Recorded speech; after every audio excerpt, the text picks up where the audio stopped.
2020. And I have with me Lahiru, who is from Sri Lanka, and he is also the MVP of UiPath for consecutive 3 years. And we are here to actually talk about intelligent document processing. And our today's agenda more will be like interactive session to understand any confusion that you have, or maybe where can we start or something like that, because you already might have seen the practicing, hands-on videos on YouTube from Lahiru, because he's the expert actually. So you already might have seen most of his videos on document understanding from YouTube. And obviously from the Academy of UiPath, we have also seen some hands-on where to, how to get started, how to build your framework, and how to process your documents.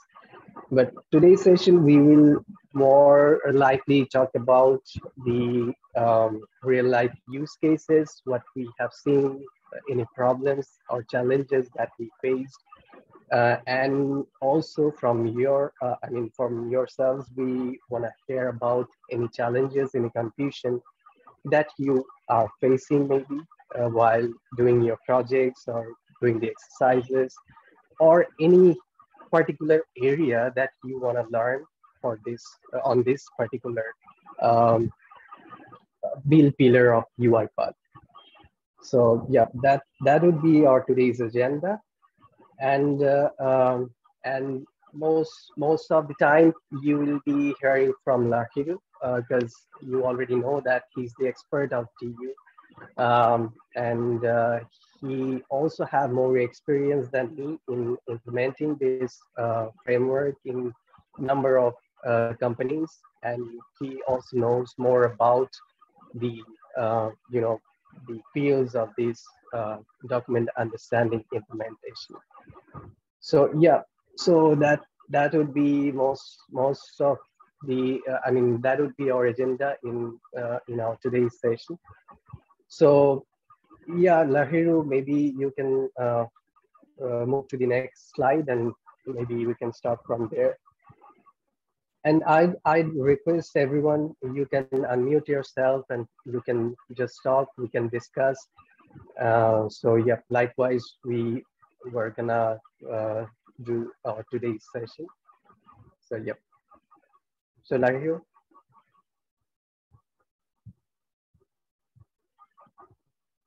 Yes, so before we get into anything, if you guys have any questions or any concerns about document understanding that you would like to clarify on any project that you're working on, feel free to unmute and ask.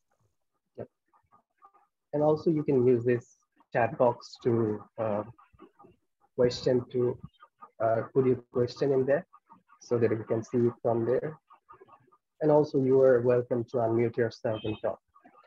So this document understanding, it comes in every places these days, I'd say, because we are, whatever we are seeing from the industry in the market, whenever we are trying to do any PUC, the thing that we first see is that any documents that are coming up.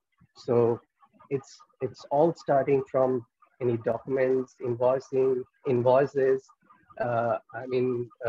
These are the first stage of building your automation we have seen. So this is the most important part where we need to actually digitize our documents.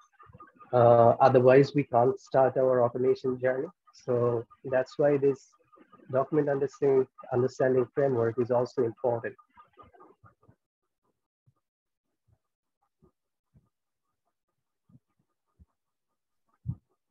Yeah, that's true. And mainly we can see some use cases around finance. So that's the most common area because we have we have a lot of documentation around invoices, purchase orders, receipts, and many more things. But there are also certain interesting use cases that we can find outside these common domains, like finance, HR, Lahiru, your voice is breaking. So can you check your connection, please? stuff like that. So we also have a couple of use cases that we would like to share. As Robin mentioned, areas. Hear me better now? Better now? Hello? Yeah, it's better now, better. Okay. Yeah, so basically, as we wait for the questions from you guys, so I would actually like to share some approaches that we have found and that we have been following on document understanding projects. So, as we know, it's also part of RPA, but the way we need to capture certain information is a bit different compared to the normal RPA projects that we do. So, as a checklist, these are what you see on the screen are some high-level categories that we could think of to start on a document understanding project. So we can say like the source, file structures, how we do the classification, the document type itself, and what are the required data validations and what we do after extracting everything. So basically, so some of these questions that we see mostly from the industry are around these areas. And that's the same exact area that we follow when we are doing the requirement gathering.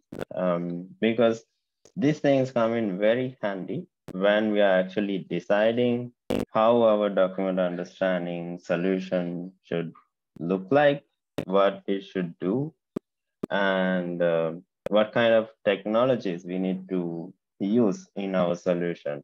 So the common questions that we come across is what kind of OCR engines that we should use, because we have so many different OCR engines available. Lahiru, What is the best one? Yes.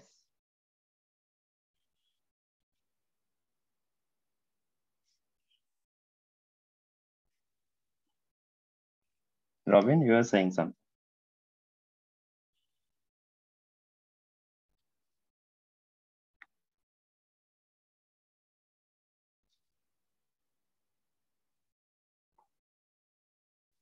Hello? yeah, Lahiru, you there? Yes. Do you hear me now? Yeah, it's fine now. Yeah, sorry. I think it's because of this power cut that happens every time. Can I see your Yeah, screen? so basically, yes. Okay. Yeah. I hope you can see my screen now. Yep. Okay. Please move on. Yeah, so okay, some of the so what I was saying is some of the common questions that we come across is how to select the OCR engine and which OCR engine suits the best for my use case. And so that's part of the digitization. And then comes when it comes to classification, should I even do the classification? And if I need to, what exactly is the approach? What I should do and how should I classify? So these are some questions we see. So that's why we actually have these boxes here. So the source part, I'll take one by one. In the source part, we can actually ask when you are doing the process understanding, we can actually ask what kind of platforms you are using to store these documents. And It could be Google Drive, it could be OneDrive, or it could be even emails. So basically, we need to know where these documents are stored. And if it's like a Google Drive or OneDrive, how exactly are we going to find the documents that we are going to process? So let's say all of these documents are stored in one single folder, for example. If that's the case, how are we going to identify the new documents? Is it just based on the created date, or is it based on something else? And and sometimes we have seen that use a separate storage. Like the main storage can be a shared drive or OneDrive or whatever, for example. But on the other side, we might read the main documents from there and we might store it in a temporary location like a local drive in the machine maybe. So if that is possible, we need to know because in some of these projects, we we don't have access to we only have access to read the files, but sometimes when it's needed for splitting and when it's needed for storing those documents that we split, um, should we use the same location or not? We don't know. So these kind of things we need to ask from them. So basically, it's all about understanding how we can identify the documents and how we can use that storage and to build our process because that's the start of the whole document understanding process.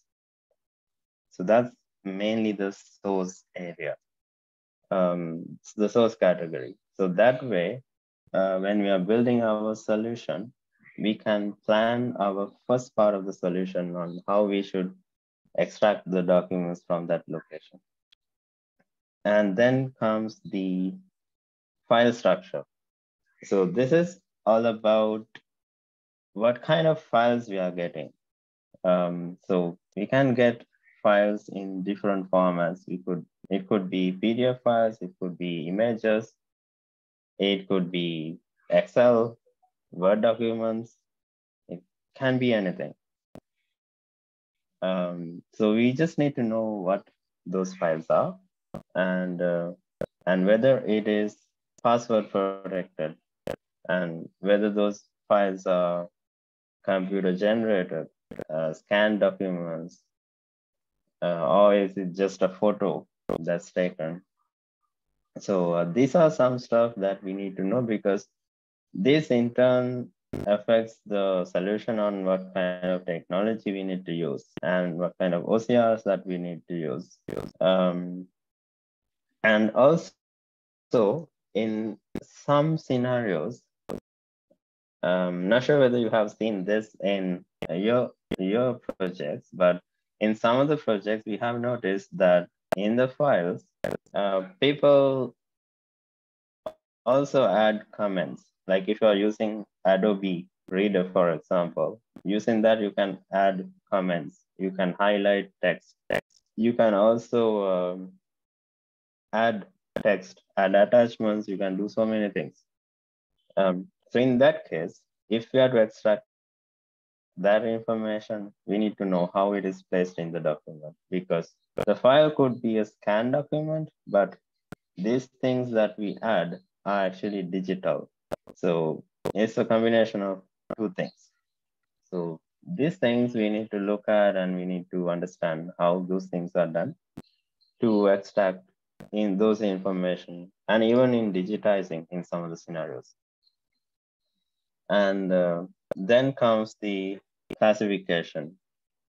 So basically, when it comes to classification, again, one thing I forgot to mention is the file structure, whether these files are structured, semi-structured, or unstructured.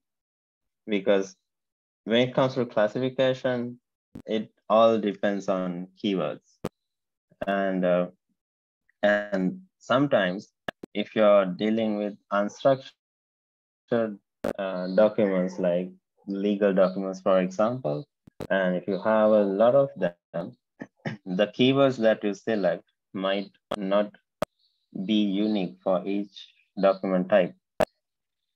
So in such scenarios, we need to know how we need to do the classification and what kind of keywords that we need to use.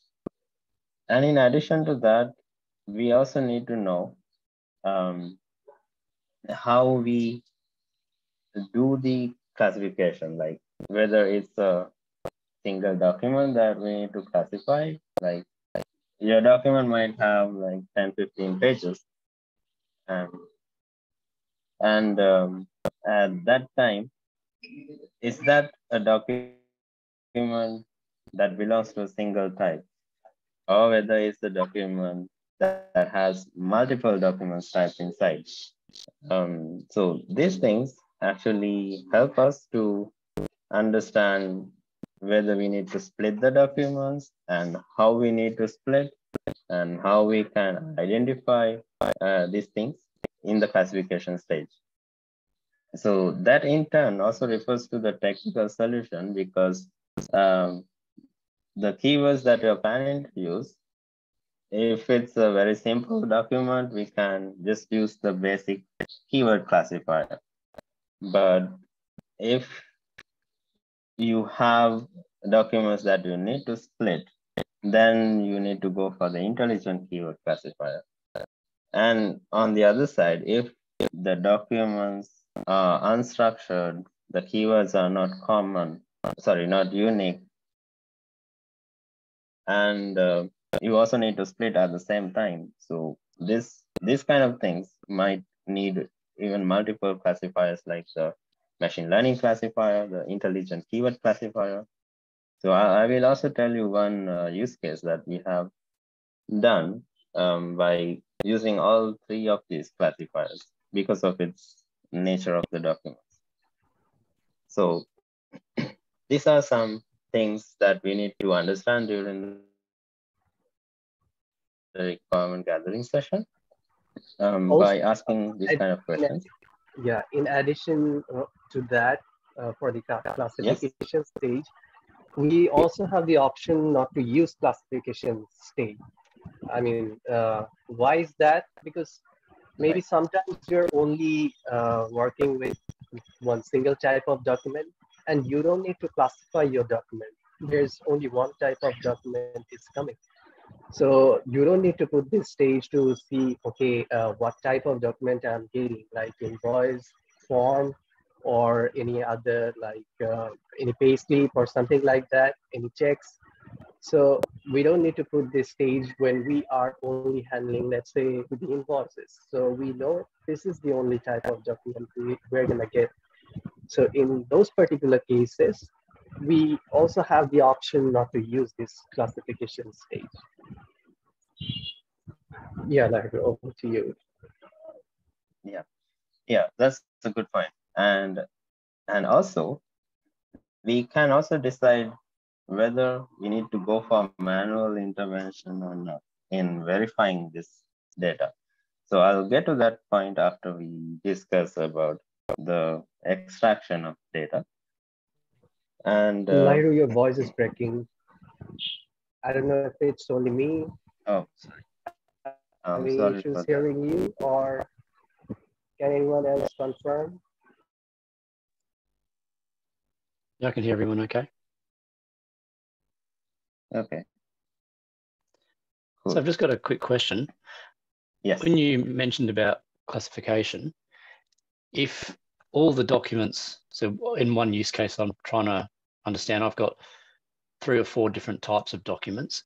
If they've already been pre-sorted into their types, then you're saying that we can just ignore the classification stage because we already know for certain that they are all going to be of the same type. Is that correct? Yes, exactly. So if we know the type, and if it is like stored somewhere, maybe as a different folder, like for example, in your data source where you're having all these files, if it's stored like in several folders like invoices, purchase orders, and the files are inside that, that is good enough for our process, because from there we know what exactly that is. So in those cases, we don't need to do the classification. Cool, thanks. Okay. So just to add to that, that's actually a very good question. So I can actually take up another point based on that. So if your solution is focused on multiple different types of documents, but it is pre-sorted somewhere, just like you mentioned, let's say it's invoices and purchase orders, because that's something everybody knows. The way we process, the way we extract the data is different in these types. So in that case, we can use that in our taxonomy manager. We can actually define that these are the different types of documents we have. But since we are omitting the classification step, we can use that information that we already have. Let's say it's the folder name that says whether it's an invoice or a purchase order. We can use that and build our logic according to that to say the bot that this is an invoice and this is a purchase order, for example, in the place that you need to define the type of the document. So that's another way of doing it.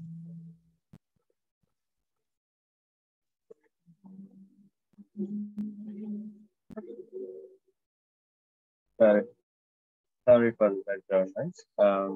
So it's then actually comes the document type structure. So this is about the second stage. Like first we talked about the different types of documents we have, whether it's scanned or computer generated or whatever it is. But then comes the document type, which actually refers to when you have multiple documents inside one file. These things can also be different. Like in a single file, first you might have a structured form, but after that you might have a legal document, which could be unstructured. So there can be different scenarios like that. So in such cases, we need to know when we do the split, what kind of a document that is. Because this is needed when it comes to data extraction part. We need to use different approaches in extracting data based on this layout of the document. So if it's a structured one, we can use a form extractor, for example. If it's semi-structured, we could use some ML skill that's available. But if it's unstructured, we might need to use some language analysis models to understand what we need. So to do that, we need to know what kind of a document it is, even the split document, and what kind of information we need to extract and how it is presented. Like it could be handwritten data, it could be computer generated, it could be some checkboxes, could be anything. So we just need to identify those things by getting deep into the files. So it is sometimes when you're doing the requirement gathering, you might not see all the different types of documents, but it's good if you can spend some time with the business team, sit down and go through all the possible sample documents they have and have a look at it. Collect as much as possible on these samples and go through them one by one, have a look at the documents, get the feel of it, so that you get the understanding on how these documents look like and what are the different variations we see in each and every document. So this gives you a very good understanding on how we need to build our solution, what kind of technologies we need to process these documents. So that's about the document structure. And then comes the required data. So this is all about identifying the data that we need to extract and how it is presented in these different layouts. So here is the validation part. So this kind of applies to both classification and data extraction part. So because we don't send each and everything to the user to verify. So we just need to sometimes verify the data that we extract. So what's our approach to do that? So sometimes these questions you might not ask from the business directly, but this applies both ways. Sometimes you need to ask yourself, if you're the one who is building it, like, how am I going to validate the data? And you can also ask the business team, what are the business rules? How we are going to verify whether this extracted data that's available in the document, whether it's valid or not. So it kind of applies both ways.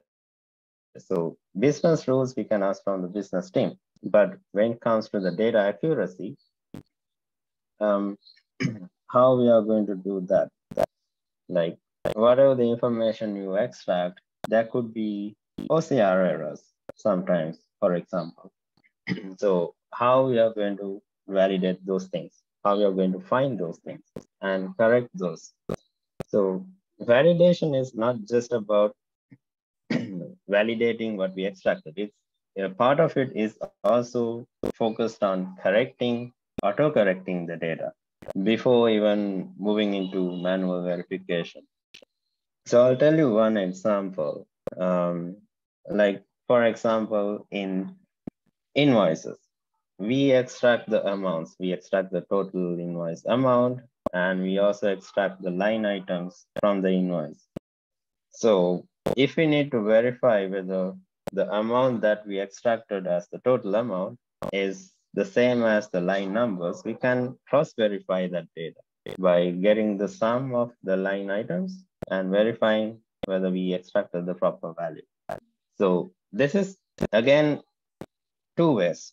We are actually verifying whether the data available in the invoice is correct, and we are also verifying whether the data we extracted is correct, irrespective of these OCR and other issues. So there will be different validation methods that we need to use to come up with a good solution for them. So I'll get into detail on how we have actually used this in some of the use cases. And then about post-processing is about once we extract the data and store it in an Excel or a database or anything, where are we going to post it? Like, if we need to put it into some application like SAP or Salesforce or something, how we are going to do that. So that's another part of the process. So basically, by looking at this, you can actually see we have three different parts. One is the document collector, and the document orchestrator is all about how you classify, how you digitize, how you extract, and all of those stuff. And the post-processing is all about a normal RPA process on how you upload that information to the system that you're planning to. So these are some major areas that we look at when doing a requirement gathering and trying to get an understanding of the process and the document itself. So Robin, do you have anything to add on this, or if anyone has any questions? Yeah, you covered actually everything, and you discussed everything so smoothly. So yeah, it's good from my side. But anyone else? I mean, if you get any queries, any question, confusion, please unmute yourself and you can talk with us. And we got the expert with us, Lahiru. So it's our chance to clear out our confusion from him. So, yeah. Or you can just put your question in the chat box.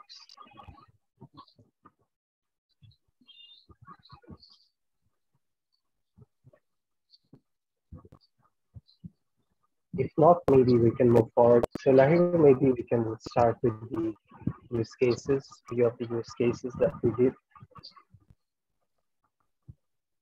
Yes, yeah. Do you want to start or should I?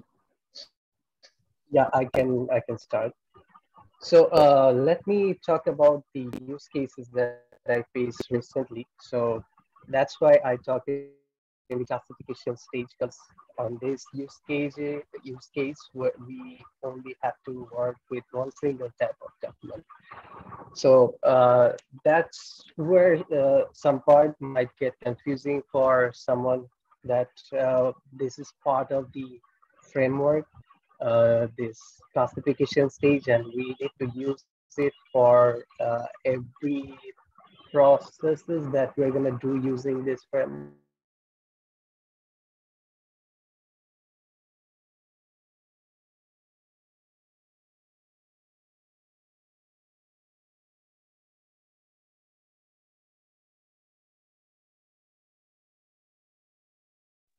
So that's where some part might get confusing for someone. Robin, I can't hear you. Is it just me or?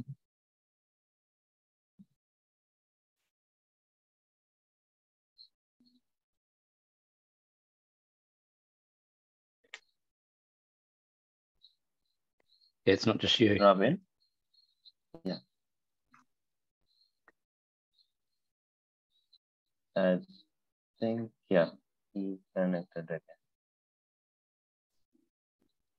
Robin, can you hear us?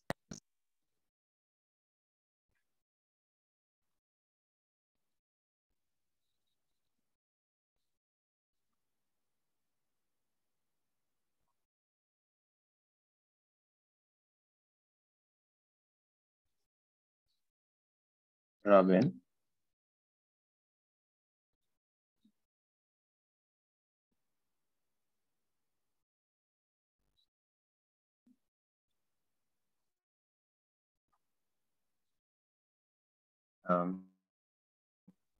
Yes, the internet is a bit of a problem from both ends today.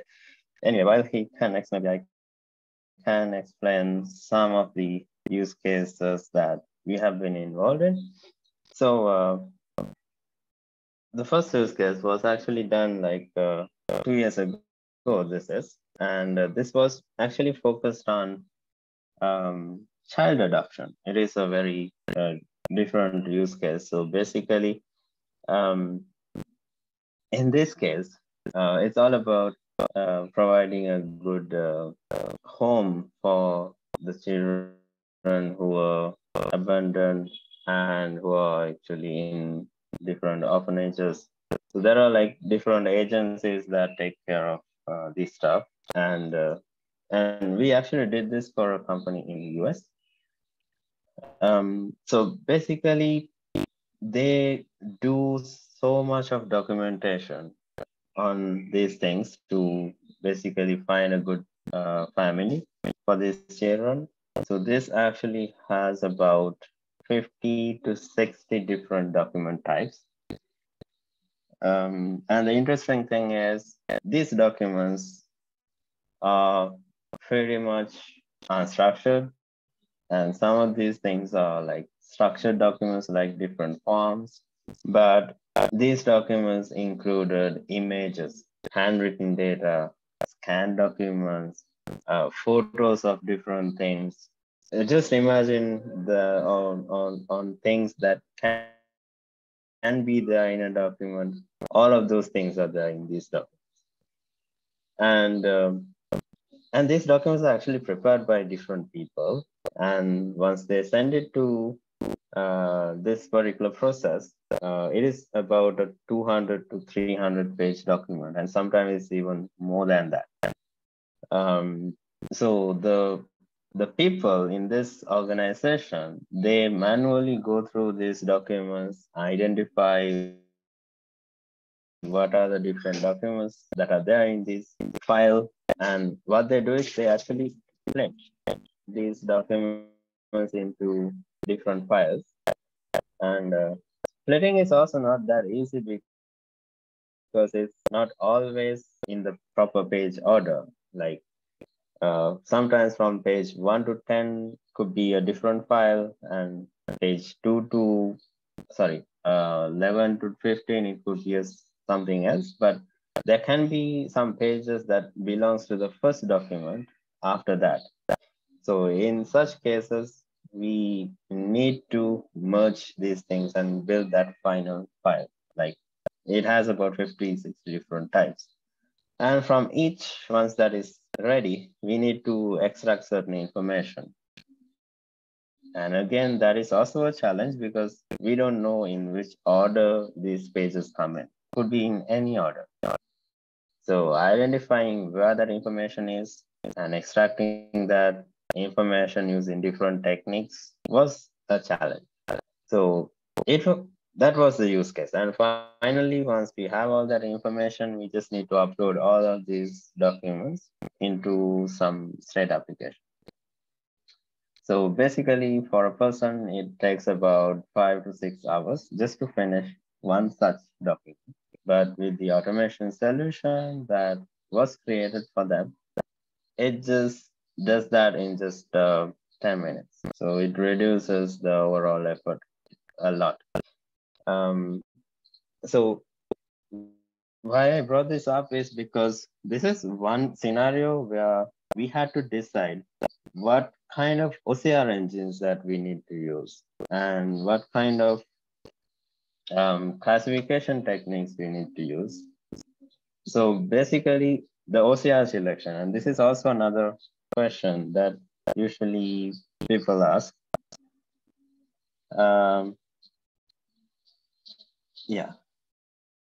So basically the OCR selection, it's again, sometimes if you're familiar with one OCR engine, we tend to use it, but that might not be the best OCR engine for every scenario.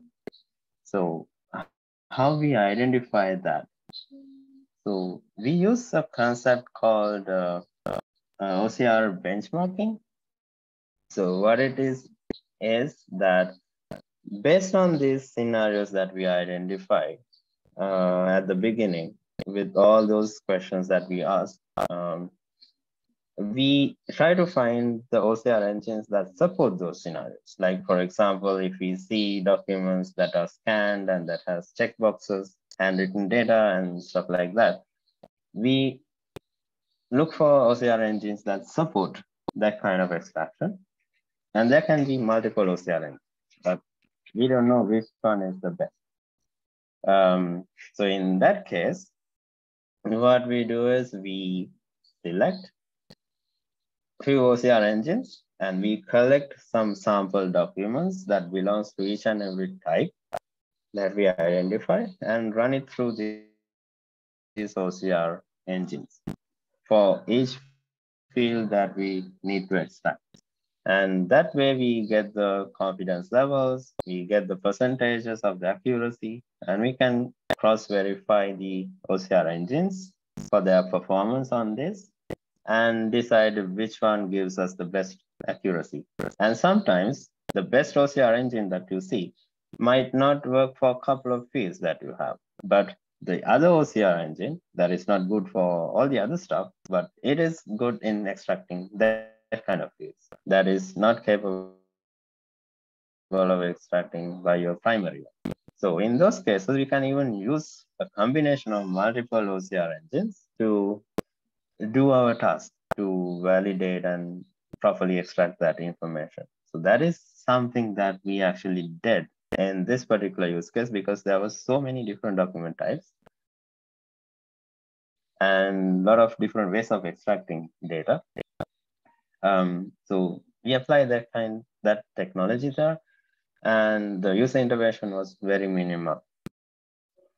And the second use case is again on this same company, but on a different area. This is all about managing legal stuff. So once these children even get adopted, they sometimes go through a lot of things like drugs, alcohol, and violence at home, and so many things. So when those things happen, there are some legal things that's going on. So even for those, they have even more than 60. They had about 150 or 60 different document types again.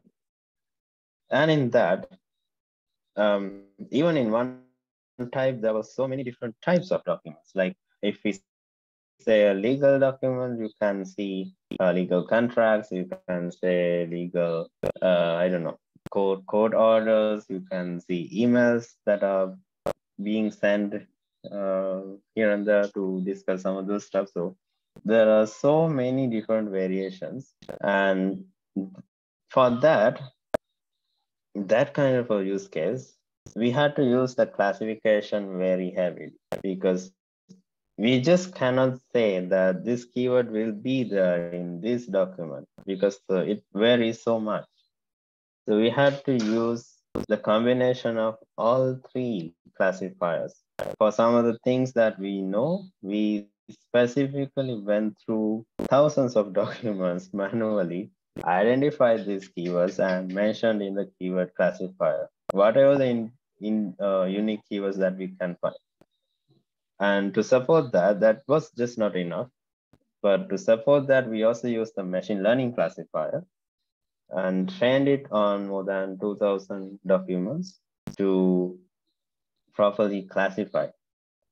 And that was also not easy because these documents have so many pages and we need to split those. And that's also another part of the questions that we had to ask. So when you have, when you need to do a classification and split it, we need to train that model for each and every page because else the model will not know what this page is.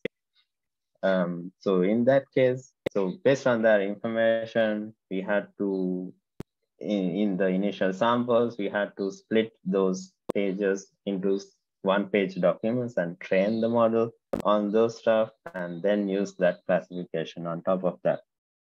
And that's a process where we don't have any kind of manual intervention. So that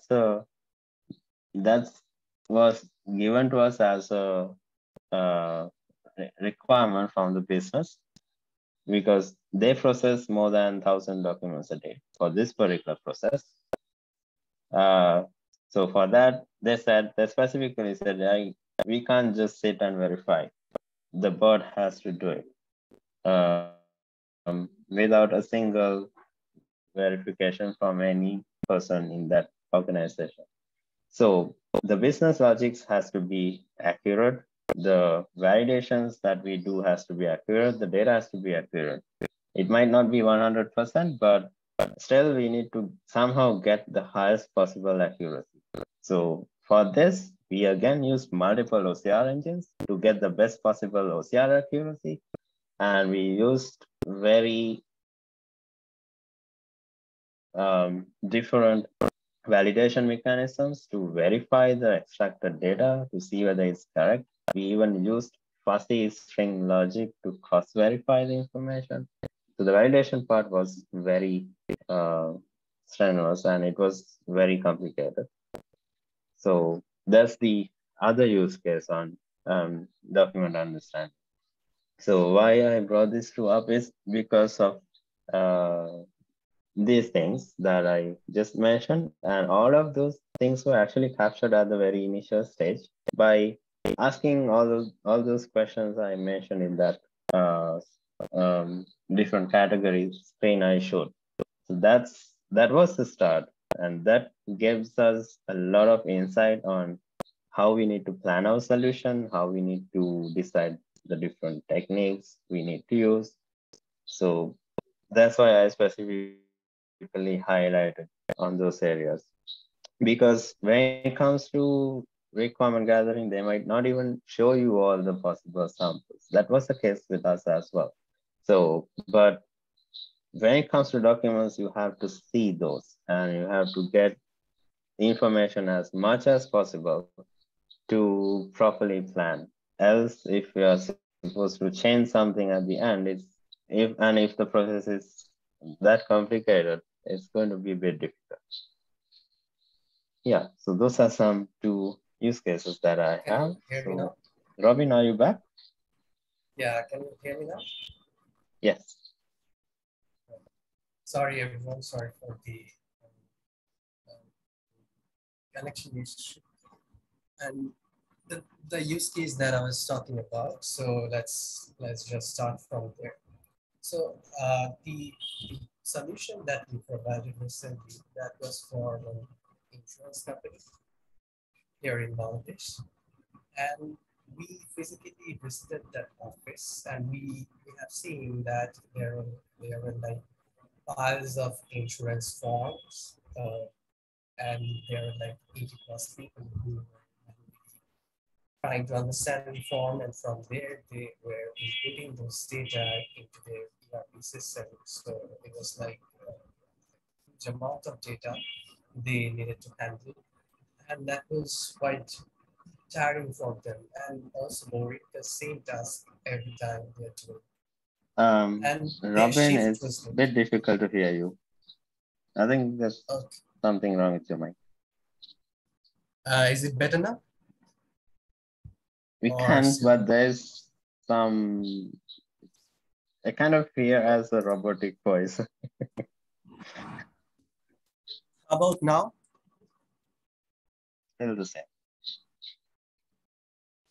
Is it better now, Lahiru? No? Can you hear me now, Lahiru?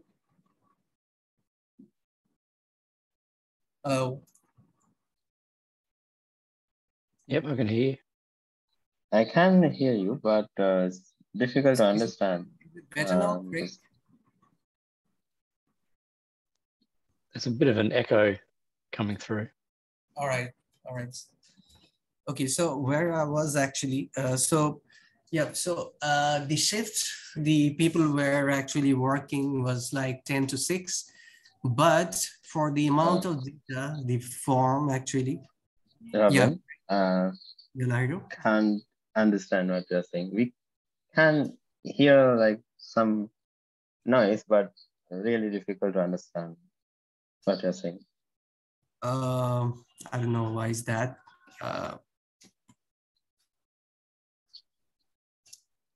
Okay, so Craig is saying it's better, so he can hear.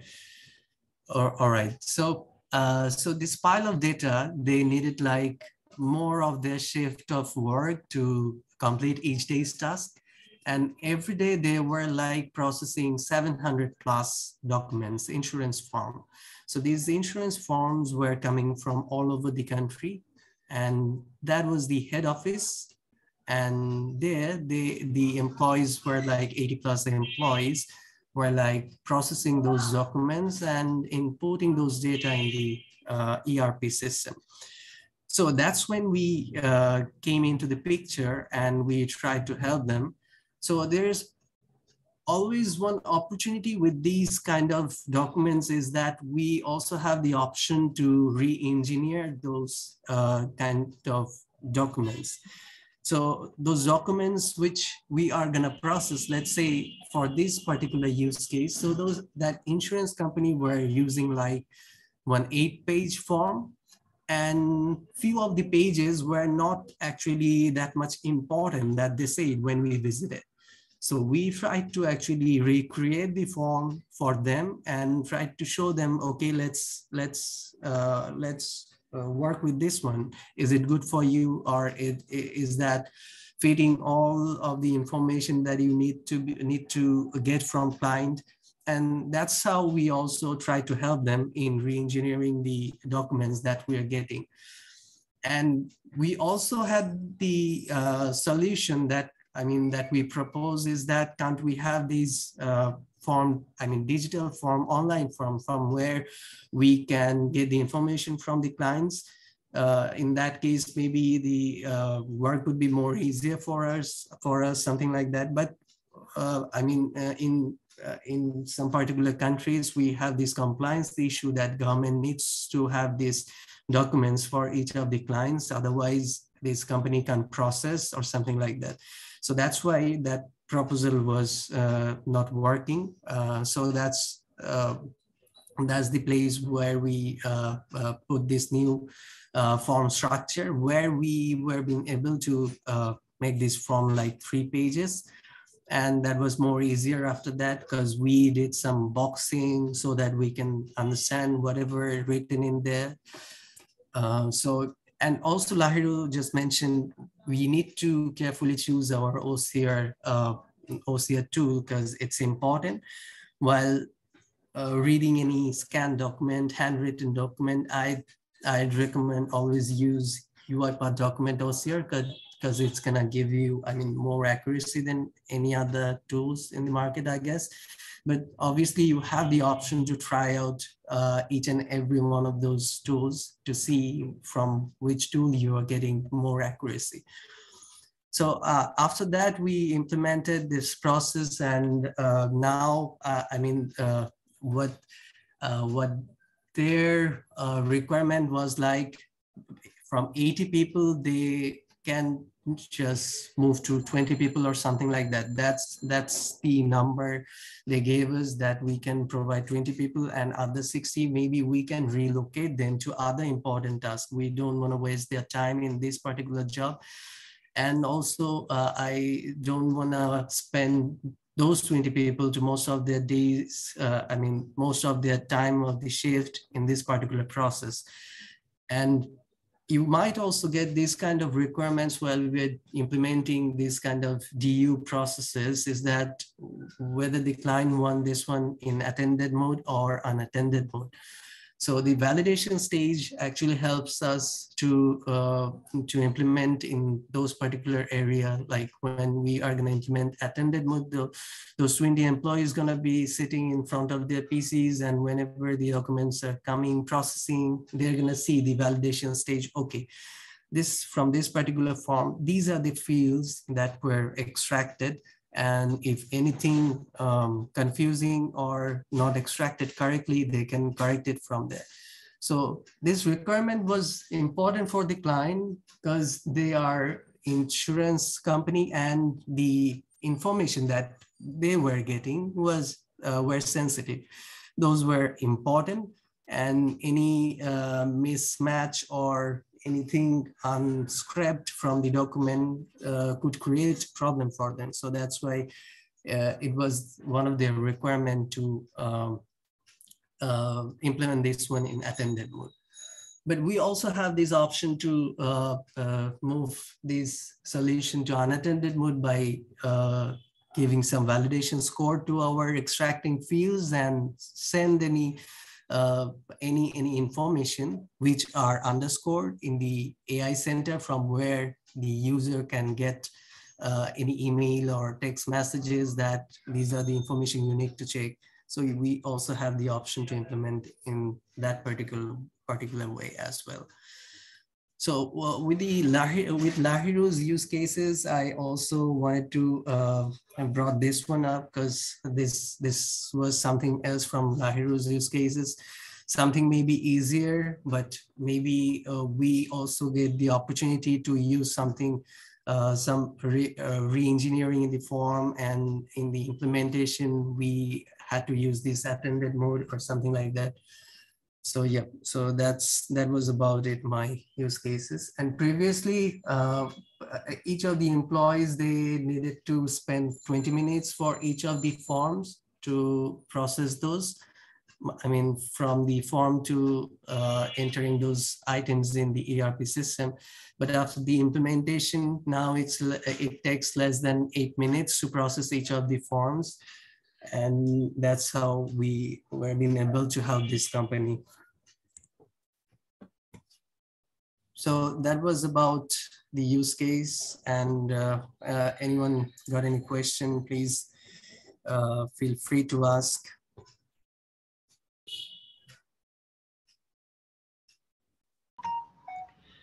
Hello, myself Shubham. So my question is regarding to DU only, document understanding.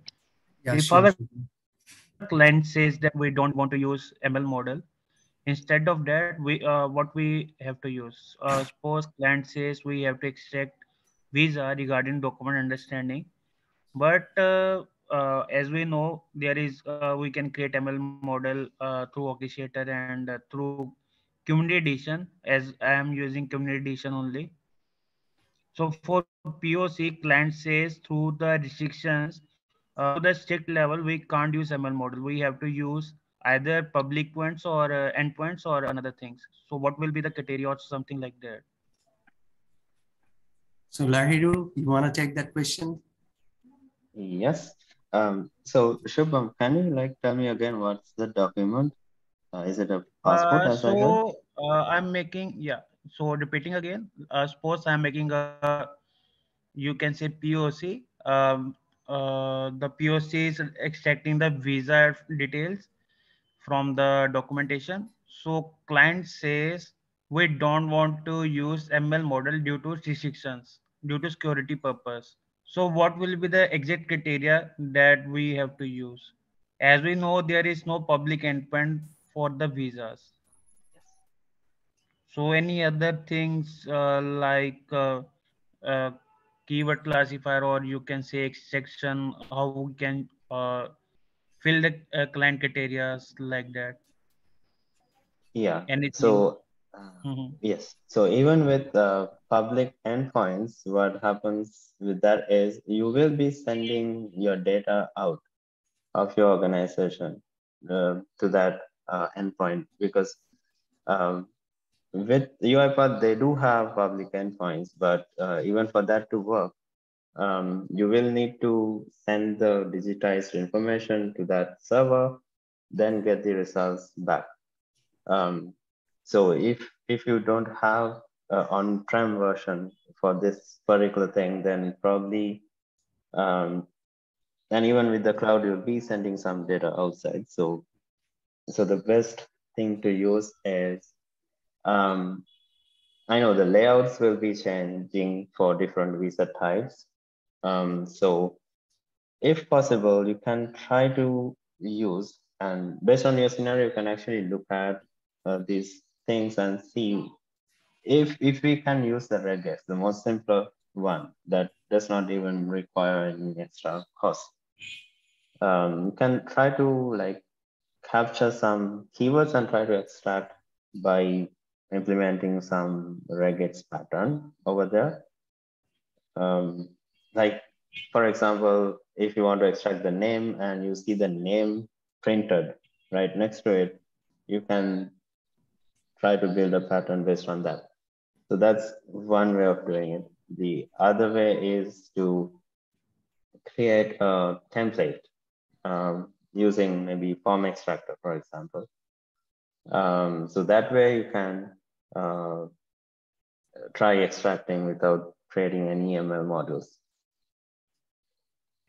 So basically, the answer is there that we have to use regex over there. Yes, the most simpler one is the regex in your case. But in the way of regex, it will be a difficult one. Suppose there is a you can say address or something like that, address, name, things like Yeah. that. It will okay. I will try that. Okay, I will try that. So Shubham, in okay. every passport, you can see this name area, this address. So these are common fields. Yeah, So, yeah. so that's why maybe that's one option, and the other option, just like Lahiru said. So you can try maybe. I mean, from two option, you might find some. I mean, one of it may be more efficient than the other. So Mm-hmm. for the simplicity and the restriction that you got from the client side, maybe these are the options that you can try out. Okay, so I had to try passport instead, passport also and regex also. Okay, Yeah, in the terms of first name, last name, or something like that, gender, it yeah, will yeah, extract. Okay, okay, I got it. Okay, right. okay, yeah, Because for every passports, these are the common informations. yeah, yeah, Yeah, yeah. right. Okay. So thanks, Shubham, for your question. So anyone else, anything you want to ask? Any challenges you are facing while doing your processes or projects, or any suggestion from your side on any particular topic that you want to clear out in our next event, you can suggest. Yeah, I've got a question. So we receive a lot of statements for our clients. So we're like back office processing, and we would receive probably, I think last year it was like 46 or 47,000 PDFs of the one type. And that's basically a holding statement at the end of the month, what investments a client will have. So we're trying to process all of those. Now, because we've pre-sorted them all as they come in, we're moving them into separate folders. So we know that they are only one type. So that's easy. So we don't have to use the classifier that Lahiru had said. So if we don't have to classify them, and then we go straight into the extraction, the bits of data that we're trying to extract would be, say, the client identifier, so a customer number.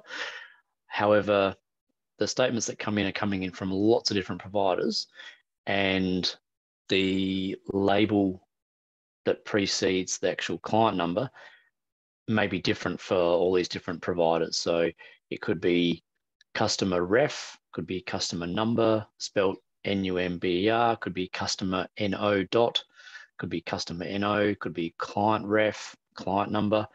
So and also the format is completely different, and we could have hundreds and hundreds of different formats, all containing the same sorts of information, but the format is different. So I'm just trying to get my head around, if we were to do a template and do a form extraction, that would be relatively easy if we had 5 different templates, because we'll know what each one looks like and we'll know exactly where the customer reference is and what the label is.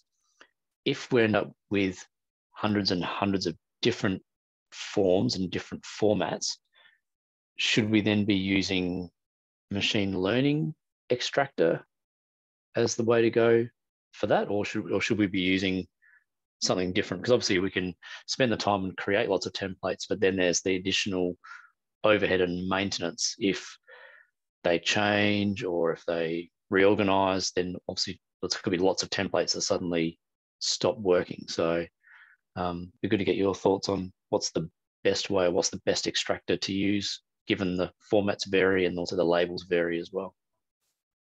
Thank you so much, Craig, for your question. So Lahiru, you want to take this one? Over to you. Okay. Yeah. Yeah, I think in this case, since you have so many different layouts and different variations, I think it's good to go for machine learning, because the layouts change and the way the data is represented change. So even in the future, if you use machine learning, even and properly train it, in the future, if you see something new coming in, maybe the machine learning will be able to automatically figure out what it is and try to extract the information without much additional effort.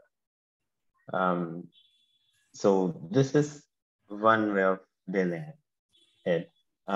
So since you asked that question, I would also like to share something. This same thing can also apply on this invoice processing stuff as well, because again, there's something that I noticed, like when you have so many hundreds of different variations in invoices, and you train it for each different type that you are aware of, but in the future, there is another different layout that's coming in, and the model will give some good predictions on those. It might not be the perfect prediction that we are expecting, but it will try to extract some of the information without much effort. So this is something I have personally experienced with one of the invoice processing projects that I did not explain in much more detail, but that is something I have seen. So even for your case, that might also work if you use the machine learning extra. And we can continually train those using Action Center as well. So the ones that it's not quite sure of what to extract, then the user would be presented with those because they don't meet the confidence level. And then as we identify the areas, you'll continually train them up and increase the confidence going forward in those additional ones. Yes, exactly.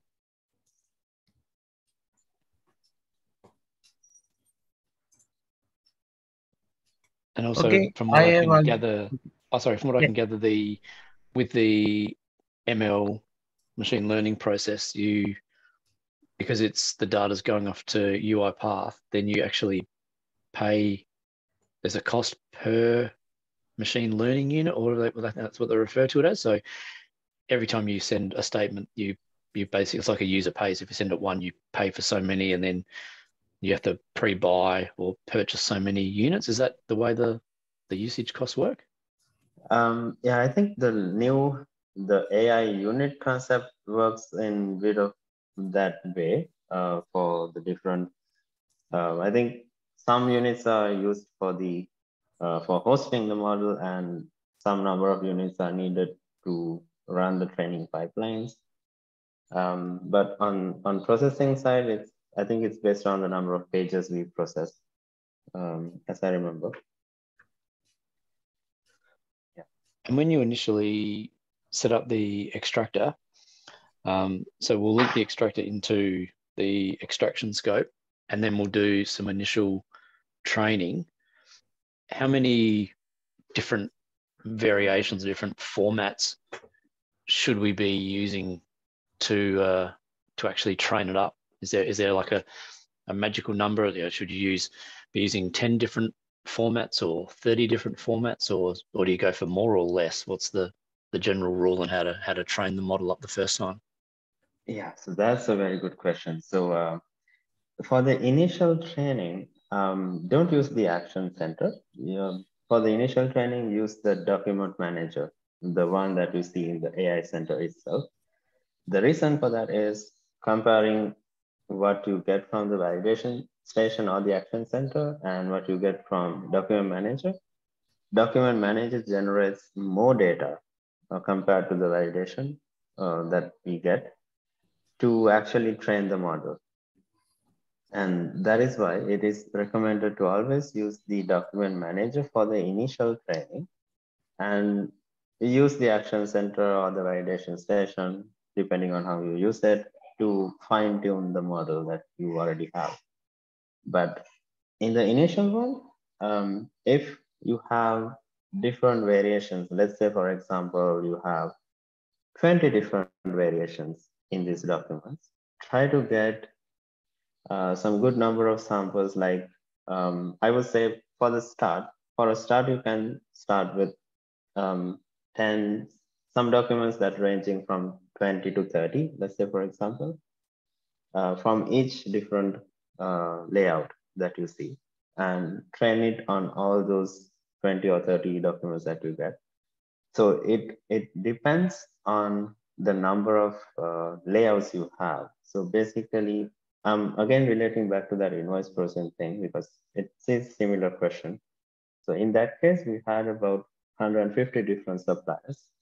So what we did is from each supplier, each supplier also has different layouts. So what we did is we identified each layout and we got sample documents close to 30 in that case for the initial training from each layout. And we trained the model on all of those layouts for each 30 files that we get for each different layout. So that's a lot of documents, thinking about 150 different suppliers, but that was actually helpful to get a good accuracy level. So even in the evaluation run, we were able to get about 85% accuracy. And as we go on, we can even do more training on the document manager. So that's something we also did. So we actually, in our case, we had so much of documents. So we actually separated the training into batches. Like each batch for each different layout, we have about 30. And we trained in 2 to 3 batches, and each batch having 30, 20 documents for each layout. So that way we were able to get a good accuracy level for these models. I think you can also follow a similar pattern. Yeah, that's obviously it's a lot of documents, but as I said, we received 45 or 46,000 in a year, so yeah. We can quite easily get 30 documents per sample, and we'll we'd have hundreds and hundreds of different samples. So we'd pick the most common samples that we'd get. And then hopefully by training in the most common ones, if we get some new ones coming in, then hopefully we'll understand most of them, hopefully. And then we'll just obviously have to continually train up some new ones if we happen to see some new formats, and just keep the process going. So yeah. Right. Shubham, I think you were trying to ask something before. Yeah. So my question is that sometimes when we click on confidence level, so sometimes data is incorrect, but we get the confidence level accurate something. Suppose the data is incorrect, but we get confidence level 0.8, 0.7. So can we do something that so we can get accurate data with accurate confidence level? Yeah. So Any basically, yeah. So we have two different confidence levels. So one is the OCR and the other one is the extractor. So when we are doing the validation logic, we can actually check on both. So sometimes the OCR might be a bit less, but the extractor might give a higher confidence. So so basically you need to identify such scenarios, and that might happen for certain values or certain fields. So in such case, you might need to find a bit of extra steps to verify that data. Like, for example, if it's amount that you're extracting, and if you have a different way of cross-verifying that data based on the information you have in the invoice itself, you can write that kind of logic to verify without solely relying on the confidence levels. So try to find that kind of extra things that we can do in addition to confidence. That will actually help. Okay, I will do. I will try. Okay. Great. Any more questions?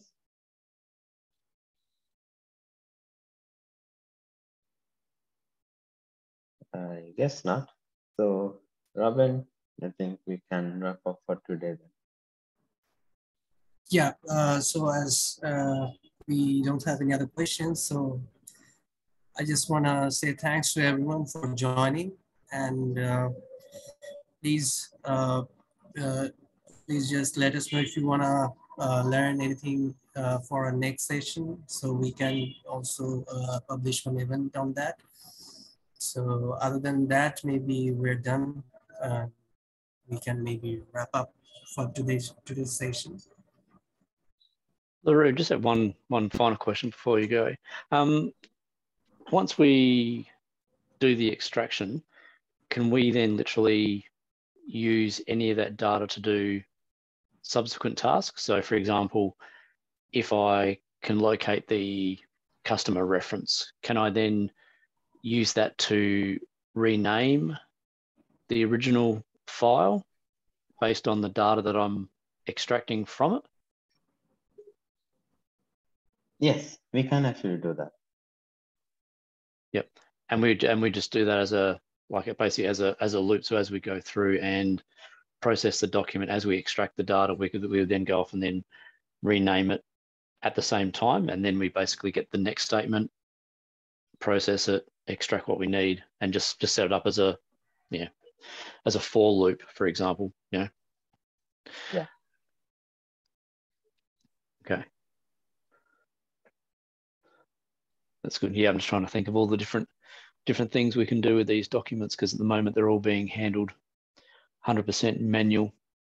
So I've already built a flow to take them out of a mailbox. It's already been pre-categorized, and then remove any of the PDF passwords, because a fair few of them are encrypted to send to us so that only we can open them. So I can strip all the passwords, and it's now after that is then trying to extract all the information and do some post-processing. So it'd be good to good to fully understand and get the machine learning extractors in and working. So yeah, I was following through one of your videos and I couldn't get the ML skill inside of Orchestrator to work properly. Are there any orders in which you have to set up all the parameters, or is it you can?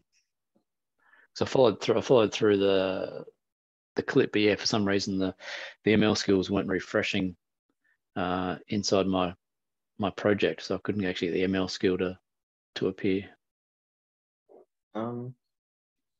So I don't think there's any specific order, because in AI Center, when you're creating, you just create the data set, you create the package, you train it, we run the pipeline, and then just deploy the scale. And if our orchestrator, if our studio is connected to the same tenant, which the AI Center is connected to, that should reflect in our studio. But with the cloud and the on-prem, when you have multiple tenants, the problem with that is the AI Center is always connecting to one specific tenant. So even with one of our clients, that was the case. So they have so many different tenants, but the AI Center is connected to a specific tenant, and through other tenants, we don't have access. So what we did is, whatever the models we are creating in AI Center to get access to all the tenants, we changed the scale into a public scale. So we use the public endpoint that gets generated, and using that in our workflows. So maybe that's the case in your scenario as well. So just have a look at that, whether it's connected to the proper thing and whether you're connected to the correct environment. If that's still not working, maybe try to change it to a public scale and use the endpoint. Okay. Yeah, because I went through and when we created I'm trying to think, it's been a week since I did it, but when we created we had the packages and then we created the pipelines. When it was the pipelines and stuff we're trying to deploy, trying to think of the terminology, but it was like provisioning. It just kept failing on the provisioning, so I couldn't actually get to the step of establishing the ML skill. Yeah, I wasn't sure if it was just because I'm using Community Edition for the interim, or whether or not it should work regardless. So yeah, I just wasn't sure. But yeah, I could. It just wouldn't. The pipelines just wouldn't deploy. So I had the data set, had the ML packages, but when I was trying to deploy the pipeline, it just came up and just said failed, and the ML packages didn't go through. And then obviously with the set the ML skill, but they just didn't deploy properly. So I was sitting there when I was watching the video. I think there was you said it takes some time for them to deploy, but I can see the clock in the bottom of the video, and I think it was only like 3 or 4 minutes on your side for it to deploy, but mine sat there for like 20 minutes and hadn't deployed, and then finally just come back as failed. So I wasn't sure if there was a particular order in which you had to apply, the ML package, then the pipeline, then the ML skill, or whether just wasn't sure if there was a particular reason why they weren't deploying, as I said, or whether it's just because I was sitting on a Community Edition for the time being. So yeah, so in that case, just check whether this can happen when the model is not pre-trained. So I'm not sure which model you use, but just check whether it's a pre-trained model. If that's the case, you can just get the, let's say, for example, the invoices pre-trained model that UiPath has given. So if you are using that, we can just create the package, and without doing any pipelines or anything, you can directly create the scale and it will get deployed because it's already trained. But when it comes to the generic document understanding model, which is not trained, for that, you need to create the package, and then you need to do the data labeling, run the training pipeline and then run the skill deployment. Then only it will work. Maybe that might be the cause. Yeah, because it wasn't a. I could see all the pre-trained models for invoices and receipts and purchase orders, but because I was using their statements and it didn't fit the mold of a pre-trained model, I think I was using trying to think of the correct term, like a generic model. So therefore there wasn't any, they definitely weren't pre-trained. So the ML skills are the ones that I think I was trying to think of the terminology. When I downloaded them, they were the ones that, yeah, they were generic. So you'd have to teach them which one you wanted. Yeah. They weren't the pre-trained ones. So that's okay. It might be that I'll have to do some further investigating on that. Okay. And if you have any questions, feel free to reach out to any of us. We are happy to have. Thank you. Yeah, I have already shared mine and Lahiru's LinkedIn profile in the chat box, so you can connect with us, and yeah, maybe you can also reach out to us. Yeah, brilliant. Thank you so much. Thanks, Craig. So thanks everyone for joining. And we're almost, the time of ending our session. So yeah. So Lahiru, anything from you? Well, I think we've covered everything. Let's plan for a couple of other sessions as well, so we'll keep you guys informed. And thank you very much for joining today and for this awesome discussion and for the great questions. So thanks again, and we'll see you soon again. Yeah. Bye, everyone. Take care. Thanks, Robin. Thanks, Lahiru. Fantastic. Thanks, Craig. Bye. Thanks. Okay. Bye.